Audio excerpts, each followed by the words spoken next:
तर माटुंगा परिसरातील नागरिकांनी मतदानावर बहिष्कार घालण्याचा निर्णय घेतलाय।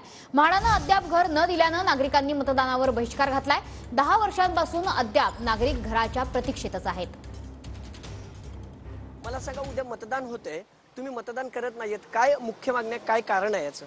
शेवटचे 10 वर्ष झाले आमचं घर आम्हाला भेटत नाही आहे, काम थांबलं आहे। आणि दुसरी गोष्ट, गेल्या वर्षी मुख्यमंत्री साहेबांनी 91A चा एक लॉ पास केला आहे। त्याच्यात आमचा बिल्डिंग सर्वात प्रथम बिल्डिंग आहे। ते आम्हाला बोलले आहेत की करून देणार, पण कधी करून देणार?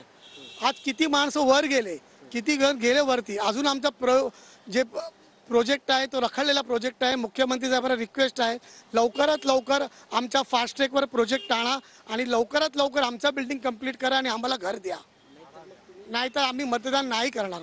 आज ऑलमोस्ट 10 साल हो गया, हम लोग 10 साल से रास्ते पे रखड़ रहे। आज 8 साल से हमको भाड़ा नहीं मिला है। आज महंगाई आप देख रहे हो दिन ब दिन कितना बढ़ते जा रहा है। आज मेरी बच्ची नर्सरी में थी जब भी मैंने घर खाली किया था, आज वो 9th स्टैंडर्ड में है।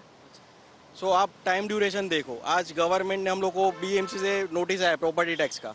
जब भी हम लोग का बिल्डिंग था तभी 4000 रुपये सालाना था।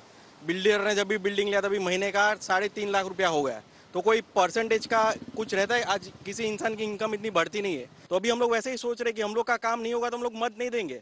हालांकि वो गलत है कि मत नहीं देना, पर अभी हम लोग वो सिचुएशन में आ गए कि जहाँ पे हमको अभी ये स्टेप लेना पड़ेगा कि भाई घर नहीं दोगे तो हम मत नहीं देंगे। अंदाजाने 10 वर्ष व्हायला आला। आम्हाला पहिला 2 वर्ष भाडा दिला, नंतर भाडा देत नाही आणि 3-4 वर्षापासून काय कामच नाही करते, पळून जाते। जेव्हा भेटायला जाते भेटत नाही आम्हाला। आणि मतदान नाही का करणार? हां, मतदान नाही करणार। बघा आता आम्हाला घर भेटेल त्याच्यावर आम्हाला आहे सगळं। बाकी कॅमेरा पर्सन मोहन दुबेसह अभिजित पोते, TV9 मराठी।